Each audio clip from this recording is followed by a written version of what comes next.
कृष्णाय वासुदेवाय हरये परमात्मने प्रणतक्लेशनाशाय गोविंदाय नमो नमः। माघ मास महात्म का 5वां अध्याय पुण्यमयी कथा, पापों को हरने वाली, मनवांछित फल देने वाली कथा। उसके उपरांत दत्तात्रेय जी बोले कि हे राजन, माघ महीने में स्नान करने से जो पुण्य होता है बहुत ही आश्चर्यजनक एक मैं आपको आख्यान सुनाता हूँ। भृगुवंश में उत्पन्न ऋषि का नाम की एक कल्याणी ब्राह्मणी थी। उसका बाल्यावस्था में विवाह हो गया और साथ के साथ जो है वो विधवा हो गई। विधवा होने के कारण दुखी होकर के उसने विंध्याचल पर्वत के नीचे रेवा नदी के किनारे जाकर के बहुत ही घोर तप करना शुरू किया। सदाचार से रह करके, बरती रह करके भगवान नारायण की भक्ति में लीन हो गई। अपने इंद्रियों को जीत करके, जितेंद्रिय होकर के, सत्य तथा कम बोल करके, भगवान के ध्यान में मगन हो करके वे सुशीला, दानशीला, तप करके देह को सुखाने वाली वो ब्राह्मणी सबसे पहले ब्राह्मण और पितरों के निमित्त आहुति दिया करती थी और उसके बाद दोपहर के पश्चात जो है छठे काल में जाकर के वे जो है एक समय भोजन किया करती थी।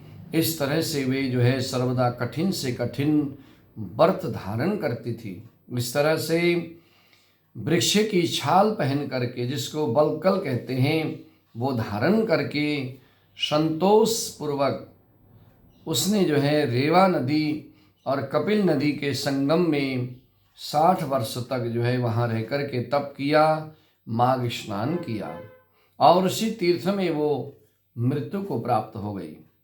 माघ स्नान के पुण्य प्रभाव से वैकुंठ पहुँच करके वे जो है आनंद से हजारों वर्ष तक जो है निवास करती रही। उसके पश्चात शुंड और उपशुंड असुरों को नष्ट करने के लिए ब्रह्मा जी ने उसको तिलोत्तमा नाम से ब्रह्मलोक में उत्पन्न किया। वे सुंदरी बहुत ही सुंदर थी, अप्सराओं में उत्तम हुई। उसे ब्रह्मा जी ने आश्चर्य से देख करके कहा कि हे मृगनयनी, तुम दैत्यों को नष्ट करने के लिए शीघ्र ही चली जाओ। तब वो सुंदरी वीणा लेकर के ब्रह्मलोक से चली और पुष्कर पर जाकर के पुष्कर नाम के रथ में सवार होकर के वो वहाँ पहुँची जहाँ पर देवताओं के बैरी राक्षस खड़े थे। रेवा नदी के पवित्र जल में स्नान करके और उसने जो है फूलों के समान लाल वस्त्र पहन करके, सुंदर बजने वाली नुपुर और कोंधनी धारण करके और वे जो है मोतियों की माला से शोभायमान होकर के वृक्ष के नीचे बैठ करके सुरीले और कोमल स्वर से जो है वीणा बजाती हुई अशोक वन में जाकर के वे कुमारी तिलोत्तमा बैठी हुई थी। राजन, तब वो सुंद और उपसुंद नाम के सैनिकों ने चकित होकर के चंद्रमा की कला के समान उस तिलोत्तमा को देखा। शीघ्र ही सुंद और उपसुंद के पास जाकर के उस सुंदरी के बारे में बताया। कहा, प्रभु, न जाने वो देवी है, दानवी है, क्षिणी है अथवा स्त्री रत्न है, वे कौन है? उस अबला रत्न भूत का उपयोग करने का योग्य आप हैं। थोड़ी ही दूरी पर अशोक वन में बैठी हुई कामदेव को लुभाने वाली, कृपया आप दोनों ही शीघ्र चलकर वहाँ जाकर देखिए। ऐसा जो है शुंड और उपशुंड नाम के राक्षसों के सैनिकों ने जाकर के उनको खबर की और उसके बाद वे शीघ्र जाकर के देखने के लिए कहा। सेनापतियों के वचनों को सुन करके दोनों शुंड और उपशुंड मदिरा पी करके और अपनी हजारों स्त्रियों को त्याग करके उस जलाशय से निकल करके और उस स्त्री के पास, उस देवी के पास पहुँचे और उसके बाद वे वहाँ जा कर के बैठ गए जहाँ पर वो विराजमान थी। उनको देख करके हे राजन, दोनों उनके सन्मुख जाकर के विशेष रूप से उन्मत्त होकर के परस्पर झगड़ने लगे, कहने लगे कि भाई आप इसके पास से हट जाओ, क्योंकि ये मेरी है, मदिरा के समान नेत्र वाली ये स्त्री मेरी पत्नी है। इस प्रकार दोनों जो है आपस में लड़ने लगे। दोनों जो है उसको प्राप्त करने के लिए परस्पर लड़ करके जो है वहीं पर आपस में लड़के मर गए। उन दोनों को मरा देख करके सैनियों में बड़ा, जो उनके सैनिक थे, घबरा गए, कौतूहल मचा।